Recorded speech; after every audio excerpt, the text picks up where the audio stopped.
আসসালামু আলাইকুম সবাইকে। কম্পিউটার ওয়ার্ল্ড এবং ওয়ার্ল্ড আইটি ফাউন্ডেশনের পক্ষ থেকে আপনাদের সবাইকে জানাচ্ছি স্বাগতম। আজকে আমরা দেখব গ্রেডিয়েন্ট টুলের কাজ। প্রথমেই আমরা যে কোনো একটি শেপ আঁকিয়ে নিচ্ছি। তারপর আমাদেরকে অবশ্যই ফিল কালারটি সিলেক্ট থাকতে হবে। এরপর আমরা গ্রেডিয়েন্ট টুলের উপর ক্লিক করলে আমাদেরকে কোনো অপশনে পরিবর্তন দেখা যাবে না। সেক্ষেত্রে আমাদেরকে উইন্ডোজ থেকে গ্রেডিয়েন্ট প্যানেলটিকে ওপেন করে নিতে হবে। সো আমরা এখান থেকে যে গ্রেডিয়েন্ট দেখতে পাচ্ছি, এখান থেকে রাইট সাইডের প্যানেলে আমাদের এই গ্রেডিয়েন্টের বারটি ছিল। সো আমরা যেহেতু গ্রেডিয়েন্টের সাবজেক্টটি চিনি না, সেক্ষেত্রে আমাদেরকে এটাকে আমরা উইন্ডো থেকে ওপেন করতে পারি। এরপর আমরা এই প্যানেলের উপর ক্লিক করলে অটোমেটিক সেই কালার দ্বারা ফিল হয়ে যাবে। এখন যদি আমরা এটার উপরে কালারটিকে পরিবর্তন করতে চাই, এই পয়েন্টারের উপর ডাবল ক্লিক করলে আমাদেরকে কালারটি এডিটের অপশন আসবে। আবার এখান থেকে ডাবল ক্লিক করলে এখান থেকে কালারটি পরিবর্তনের সুযোগ আমরা পাবো। তো এখান থেকে আমরা চাইলে খুব সহজে আমরা গ্রেডিয়েন্টটিকে এডিট করতে পারলাম। এছাড়া আমরা যদি এখান থেকে অ্যাঙ্কর অ্যাড করতে চাই, সেক্ষেত্রে আমাদেরকে অ্যাঙ্কর প্লাসের অপশন আছে। এখান থেকে অ্যাঙ্কর প্লাস করতে চাইলে এখান থেকে আমরা অ্যাঙ্করকে বাড়াতে পারলাম। আবার যদি কোনো অ্যাঙ্করকে সিলেকশন করে ডিলিট করতে চাই, এখানে পাশে থাকা ডিলিট বাটন আছে। এছাড়া আমাদের কিবোর্ডে থাকা ডিলিট বাটনটি দিয়ে আমরা এখান থেকে অ্যাঙ্করগুলোকে ক্লোজ করতে পারি, কিংবা এখান থেকে নিচে ড্র্যাগ করলেও অ্যাঙ্করগুলো ক্লোজ হতে থাকবে। এছাড়া আমরা যদি লাইনার গ্রেডিয়েন্টকে অ্যাঙ্গেল করতে চাই, সেক্ষেত্রে আমাদেরকে এখানে অ্যাঙ্গেলকে আমরা পরিবর্তন করলে এখানে আমাদের গ্রেডিয়েন্টের অ্যাঙ্গেল পরিবর্তন হতে পারবে। এছাড়া আমরা যদি রেডিয়াল গ্রেডিয়েন্ট দিই, সেক্ষেত্রে আমাদেরকে এখান থেকে কালারটি রেডিয়াল গ্রেডিয়েন্টে পরিণত হলো। এখন সেন্টারে কোন কালারটি থাকবে সেটিকে আমরা চেঞ্জ করতে পারবো এইখান থেকে। সো রিভার্স গ্রেডিয়েন্ট দিলে আমাদেরকে কালারের অ্যাঙ্কর পয়েন্টগুলো তাদের পজিশনকে ইনভার্স করে নেবে। সো এইভাবে করে আমরা চাইলে সুন্দর করে গ্রেডিয়েন্টটি অ্যাপ্লাই করতে পারলাম। এছাড়া আমাদের আরো এক ধরনের গ্রেডিয়েন্ট রয়েছে, সেটি হলো ফ্রি ফ্রম গ্রেডিয়েন্ট। তো এখান থেকে আমরা যদি ক্লিক করি, সেক্ষেত্রে আমাদেরকে 4টা অ্যাঙ্কর পয়েন্ট সৃষ্টি হলো। এরপরে এই প্রতিটি অ্যাঙ্করকে আমরা ম্যানুয়ালি ধরতে পারবো। এরপর ড্র্যাগ করলে আমরা ক্লিক করা মাত্র এই অ্যাঙ্করগুলোতে আমাদের কালার অ্যাড করার অপশন আসবে। তো এখান থেকে আমরা ডাবল ক্লিক করছি, পয়েন্টারগুলোর পজিশনিং পরিবর্তন করলাম, ডাবল ক্লিক করলাম, এখান থেকে পজিশনটিকে ক্লিক করে আমরা কালারটিকে দিয়ে দিলাম। এভাবে করে আমরা ম্যানুয়ালি যে কোনো কালারকে পরিবর্তন করে একটি সুন্দর গ্রেডিয়েন্ট ক্রিয়েট করতে পারছি। এভাবে আমাদেরকে একটি সুন্দর গ্রেডিয়েন্ট হয়ে যাবে। সো এখান থেকে আমরা নিয়ে নিলাম। এছাড়া আমরা যদি কালার পয়েন্টার অ্যাড করি, সেখানে আমরা ডাবল ক্লিক করলে আমরা নতুন কোনো কালার পয়েন্টারে কাজগুলো করতে পারছি।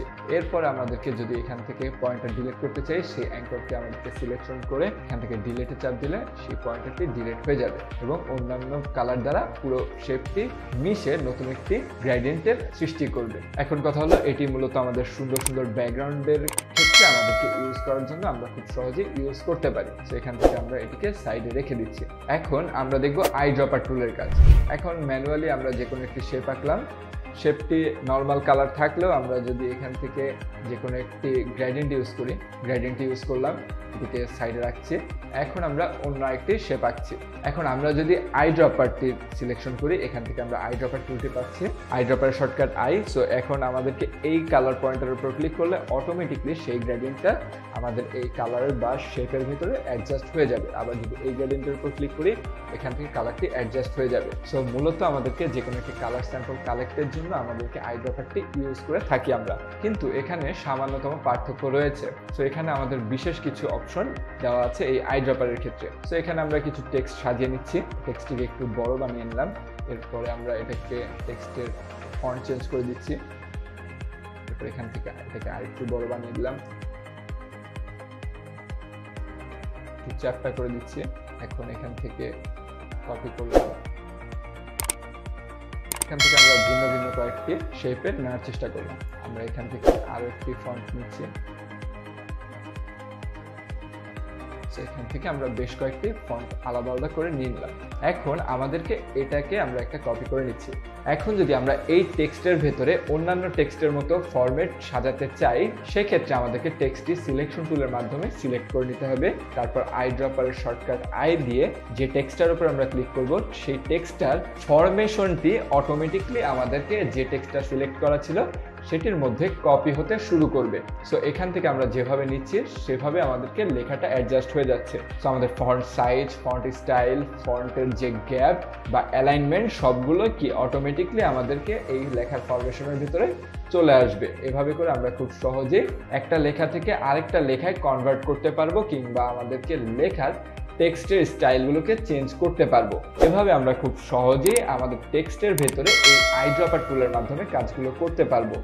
এছাড়া আমরা আইড্রপারের মাধ্যমে যদি কালারের ভিন্নতাও করে দিই টেক্সটের, সেক্ষেত্রে টেক্সটের কালার সহ আমাদেরকে এখান থেকে টেক্সটটাকে কপি করে নেবে।